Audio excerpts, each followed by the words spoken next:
Up on today's show, I'll be chatting with casting director Jaimie Beebe, and we talk about how the COVID-19 pandemic has affected her career, how running a friend's production company ultimately led to her career in the film industry, the process of a casting director's job, and her venture into the podcast world with her podcast, Strictly Stalking. This was a really fun and informative conversation because the business side of filmmaking is something that I'm still learning about. So I'm learning along with you, the listeners, about this different side of the industry that I'm used to talking about. So hopefully you guys get as much out of this as I did. All of that coming up on this week's episode of the Derek Diamond Experience podcast, which starts right now.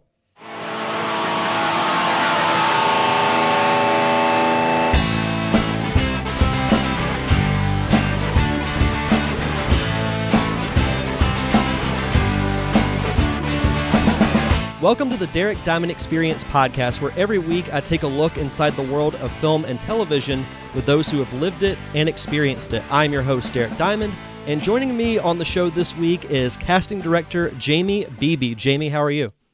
I'm good. Thank you so much for having me.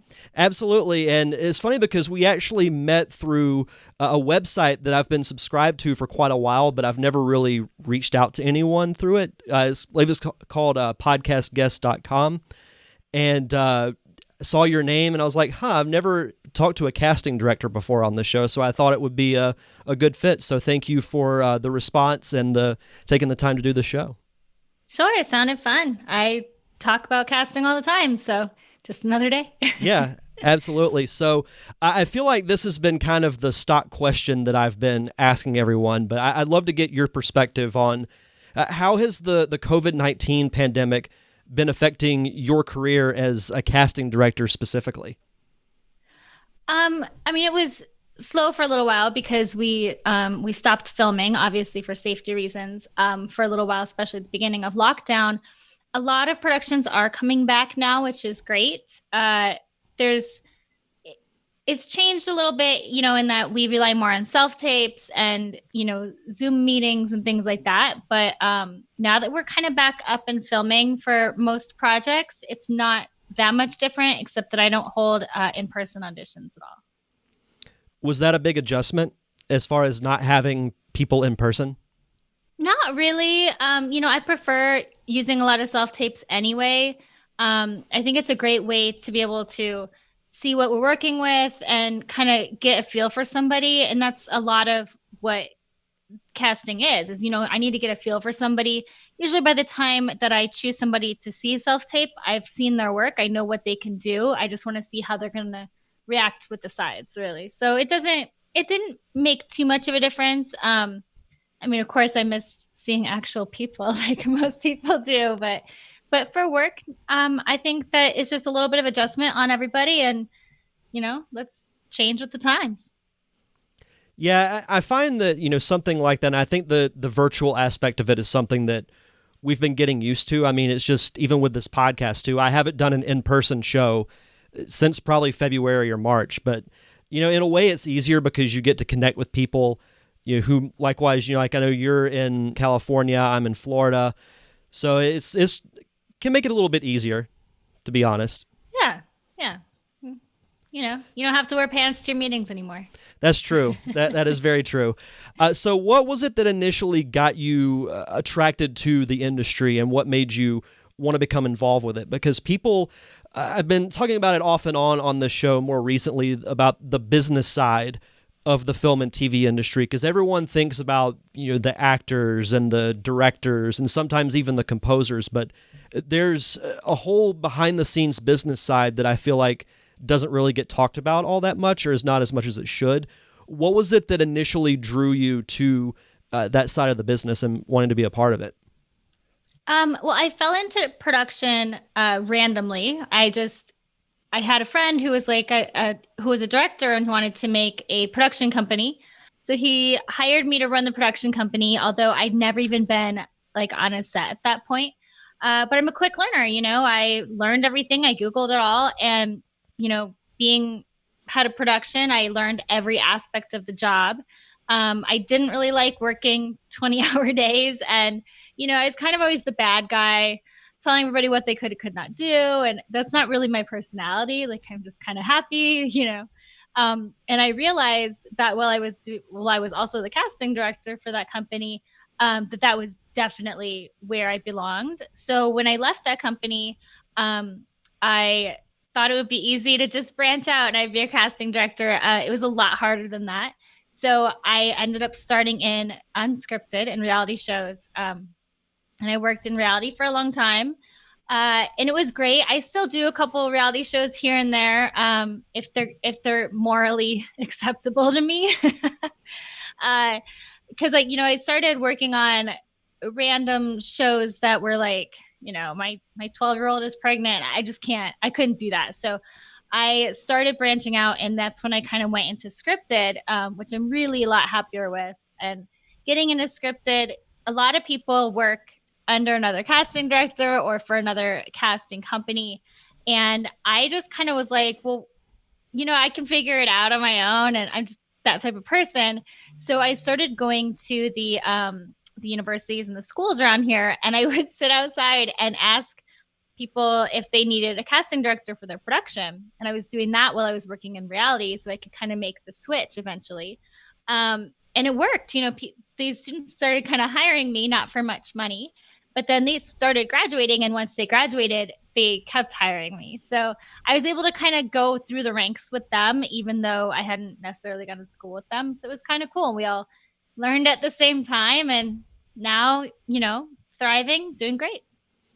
Well, I think that's something that a lot of people miss as well. You mentioning going to different universities and really just kind of putting yourself out there, saying, you know, hey, my name's Jaimie. I'm a casting director. Do you have, you know, any interest in working with me?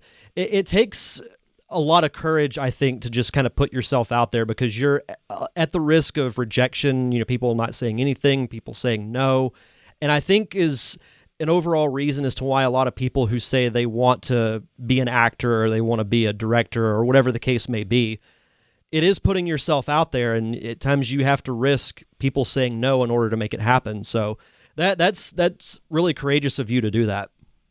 Thanks. Yeah, I mean, for the actors, there's so much rejection, you know. So if they can do it, and they're putting themselves on the line, I'm just kind of like, hey, do you want to hire me? You know, these actors put so much, you know, into it, and so yeah, I think rejection is tough, but you learn from it and go on to the next thing. Well, and I was having this conversation as well that, you know, sometimes the best way to learn, honestly, is just to do something and it not work or fail in some way, because then you learn, you know, what to do and what not to do. And I mean, even doing this podcast, there's been so many mistakes that I've made, you know, when I first started that I don't do now, but I wouldn't know if I didn't try it. So I think, for sure. So I think, you know, that's trying it is half the battle. Yeah, it really is. You just got to put yourself out there, no matter what it is in life, you know, that you want. So kind of walk me through the process of what exactly a casting director does, because it's something that I think a lot of people don't really know about. So what is we'll call it a day-to-day operation. What do you go through and what do you do to do your job? You know, every day is different. Every production is different, but basically, you know, I'll run you through like what it's like for a film. You know, the producers will call me and let me know that they've got a film that they'd like me to take a look at and possibly cast. They send me the script. I read the script. If it's something that I like and I want to work on, you know, we move forward. And first things, you know, there's a lot of meetings between producer, director, casting director, and sometimes the investors, depending on the production and who's in these meetings. We talk about what actors we have in mind. You know, if the director really had somebody in mind for what they were gonna, you know, what they're writing, or if they just have no idea. So we kind of do that. I try to manage expectations because we talk about budget and what's in the budget for which actors they want. You know, a smaller indie film isn't going to have Brad Pitt and Nicole Kidman, and, you know, so we have to manage expectations, which is really hard because, you know, this is someone's dream And they're like, but it's such a good script. I'm sure if we just get Brad Pitt to read it, he'll be in it, and um, maybe that's the case, but we're probably not going to get him to read it. He's, got a million scripts that he is reading. It's probably not going to be one of them. So after that, we post everything on breakdowns, which is just it explains the project and what we're looking for.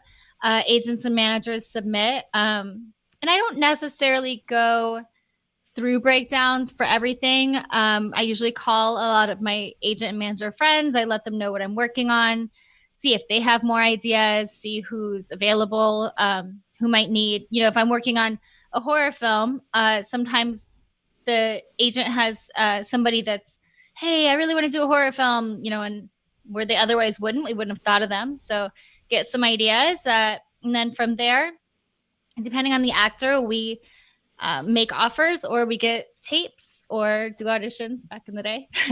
I guess auditions are old school now. It's all tapes. Yeah, and I can imagine it's probably, in a way, it's exciting in the sense that, like you mentioned, every production and every project is different. So you're not necessarily doing the same thing every single day. Like, you're kind of doing the same process, but with different people, with different genres. I can imagine it's probably exciting to dabble in. It is, and even with different types of productions, some productions I'm just making straight offers. We know who we want. We do offers. And what that what an offer is we reach out to the agent and the manager, their team. We tell them everything about the project, make an offer, and hopefully they accept. And that's really easy. Sometimes there's some negotiations. Sometimes they're busy or they're passing or whatever it is for whatever reason. But yeah, I mean, each project is so different. Sometimes we go through several rounds of auditions or self tapes. So it just kind of depends. Do you have a specific medium that you prefer to work in? Like, you mentioned film, but I know you've also worked in music videos, voiceover spots. So do you have a specific medium that you prefer to work in, or do you just enjoy all of it? I like it all. It's more about what the project can bring. I've worked on documentary style things. I've worked on, like you said, music videos, new media, web series, TV shows, films. I mean, pretty much anything. I would at least give it a shot. But yeah, I mean, film and TV I really enjoy. But now everything is streaming and new media, which is so similar. So really, all of it. Well, and especially with the new streaming services or newer, like HBO Max. I know NBC just launched one, so I can imagine there's probably no shortage of work for you. No, I mean it's been going really great lately. I mean, even with COVID, like I said, everything was of course shut down for a little while, but it's come back. And what's interesting about the shutdown and everything was all the super creative people that suddenly had a little bit of extra time, to work on themselves, to work on monologues, to come up with a new film, to write something cool. And now they're all filming it, and it's pretty cool. That's all really neat and interesting. So if you can just kind of look at the good side of what has come out of this, creativity wise, that helps a little bit with all the other devastation. Absolutely. As something I've said before is that once things start to become more normal, or what we know as the new normal, I think we're going to see, especially on the indie filmmaking side of things, and with series and television as well, we're going to see this massive surge of creativity, similar to what happened with the Disney investors meeting last week when they announced all those new like Marvel and Star Wars projects. I think because writers can still write when they're at home. Like you mentioned with actors, they can work on tapes, monologues, they can do research. Same thing with cinematographers. If you're not out shooting something, you can still do research and you can still practice to an extent. I think we're going to see this massive wave of new projects, and I'm personally looking forward to it. Yeah, I think it'll be great. I think it's exciting, and a lot of actors on I watched them on Instagram. I watched self tapes on Instagram during the shutdown because they were uploading their self tapes, doing monologues, practicing with their roommate.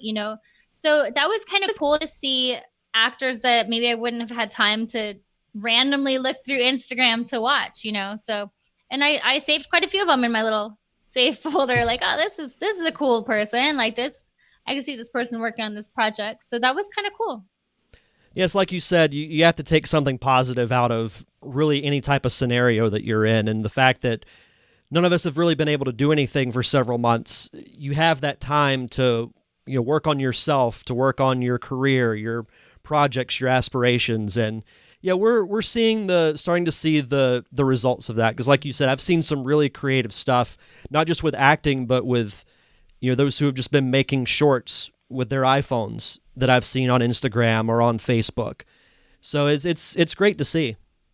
Yeah, and we're so lucky with the technology that we have now, that we can sit at home with our iPhone and shoot a movie. Like that's a possibility. It's reality these days. So it's great. Like there's so many more opportunities because of technology and things. So, it's unfortunate that all of this has happened and that the shutdown has happened. But if you don't look at the light side of things and the bright side of things, it can really get you down. Yeah, and I think also the fact that that we have the technology to make shorts or even features. Some have made features with their phones, and you can really do that anywhere. Which I think that, and the addition of platforms like YouTube, like Vimeo, and other video service platforms gives creators an outlet in order to perform their work that otherwise they may not have had 15, 20 years ago. Totally agree. It's great. Something I'm curious about, what are some things that you might have in the works as far as, any current projects, or do you have any aspirations to work in the industry besides doing casting directing? Because I've often talked about as well, those who work in some particular aspect of the industry, whether it's behind the scenes or in front of the camera, I think it's good to have a basic understanding of what everyone does, because I often say that a film or even an episode of television is one big machine, and everyone from the director all the way down to PA and those who work behind the scenes, like producers, in your case, casting director, are all cogs in the machine, and they all have to work together in order to make the project happen. So do you have anything immediate in the works or anything that you would like to do outside of casting directing? Well, there's a TV show coming out that I cast called Paradise City. It's coming out in March 2021 on Amazon Prime, which I'm really excited about.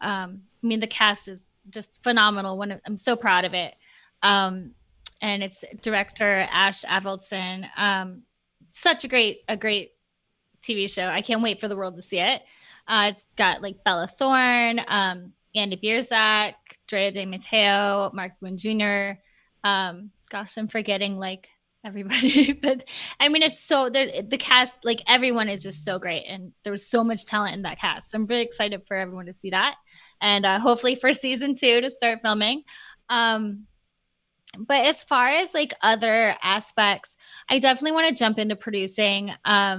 I have a business called Creative and Depraved with my business partner, Jake Deptula. And under that business umbrella, we have a podcast as well called Strictly Stalking. It's a true crime podcast, and it's about stalkers. We interview the survivors of stalkers. So people who have survived or are going through it.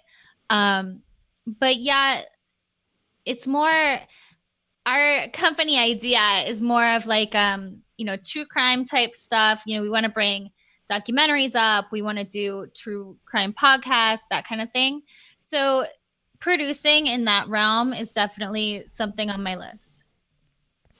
And it's something that, I wanted to ask you about too, is your podcast, because it's not often that I get to talk to someone who not only just works in the industry, but also does a podcast as well. And especially with true crime, because that's been kind of a newer, I don't want to call it a phase because I don't think it is, but it's been a newer aspect of podcasting that's really come up in the last couple of years. That, and almost in a way returning back to the radio dramas of the 30s and 40s, like scripted podcasting shows, and then interviewing those who, in your case, are survivors of stalkers. I think of the podcast Serial or My Favorite Murder that are hugely popular online. So I'll have to check your podcast out. It sounds really cool. Yeah, thank you. I think it's going really well. It took me a minute to get in front of the camera, I guess. But it's working. It's working really well. Yeah, as someone who had to make that adjustment too, because my primary job, I work behind the scenes with things, but then it takes a lot of courage. Like we mentioned, actors putting themselves out there, but even with doing a podcast, you're putting yourself out there because you're being yourself. Yeah, you're talking about a specific topic, but if you don't have an experience, doing that, it can be a major adjustment. So again, props to you for doing that, because again, actually doing it and attempting it is half the battle, no matter when it comes to film or in your case, podcasting as well. True. It took a minute to get used to it, because we film everything also, and it's all on YouTube. So it took a while, and I still don't watch the YouTube videos ever. I feel you on that one. I feel you on that one for sure. And it can be in a way soothing. I don't know if you feel the same way, but I know when I do this show, it's almost therapeutic in a way, because it gives you an outlet to express certain things that you may not get to in conversations with friends in your daily life. So it's cool. Yeah. It's really cool. Yeah, it does. I mean, for me, part of it is, we're giving these victims a voice that they haven't otherwise had. Stalking is super underreported, and the laws haven't caught up with it. People aren't able to get help the way that they should. I mean, a lot of people don't know, like, if you're being stalked, like, who do you call? And usually it's like domestic violence place is who you're going to call, which is weird if like your neighbor is stalking you, to call domestic violence support place and try to explain their neighbor stalking you. But there's not adequate places out there to help people being stalked. So it is soothing. It is therapeutic to be able to help people and get out there and do something good. Well, that's something I was curious about too, because of the topic and the medium of your podcast. I was wondering if any particular stories might have had an emotional impact on you, because I can imagine this has to be really heavy material, and to get these people to open up to you about a very uncomfortable topic. And I think that even says something about you as a host. To get someone to talk about that kind of thing is something that not everyone has. Yeah, I mean, it does, it can kind of take an emotional toll. And it's interesting too, when people come on the podcast, like, we have to really get to know them, because I don't want to say something that's going to trigger them the wrong way. I don't want them to say something that they're not comfortable with. We don't mention the stalkers by name unless they're deceased or they are currently in prison. Like, there has to be a reason that we're saying they're a stalker's name by name. So, there's a lot that kind of goes into that. But yeah, I mean, they all get me emotionally. They really do. But a lot has come out of it. I mean, like, for example, Tara Newell she's the daughter in Dirty John. She ended up having to kill her stalker when he was trying to kill her. And she came on, and since then, we talk all the time. We've become great friends. She was just on for an update episode a couple of days ago, which is great. So it's interesting how life-changing something like this, when you're talking to other people, can be. For sure. I'm excited to hear it, because it sounds like, really, really emotionally powerful stuff. And that's something that you don't get from every other podcast. And I think that's the beauty of the medium of podcasting, is that it can literally be anything that you want. It's become a little bit more restrictive in its later days, because podcasting's really been around since the early 2000s, but it's good that it can really be whatever you want. It can be, like in this case, a filmmaking podcast. You can do a podcast on true crime. I've listened to podcasts based on knitting. It can literally be about anything that you want. So that's it really awesome. Can. There's so many options out there. Absolutely. Well, as we start to wrap up here, I did want to ask you, what's one piece of advice you could give from a casting director standpoint to an actor or an aspiring actor? I think it's, be yourself, just be you.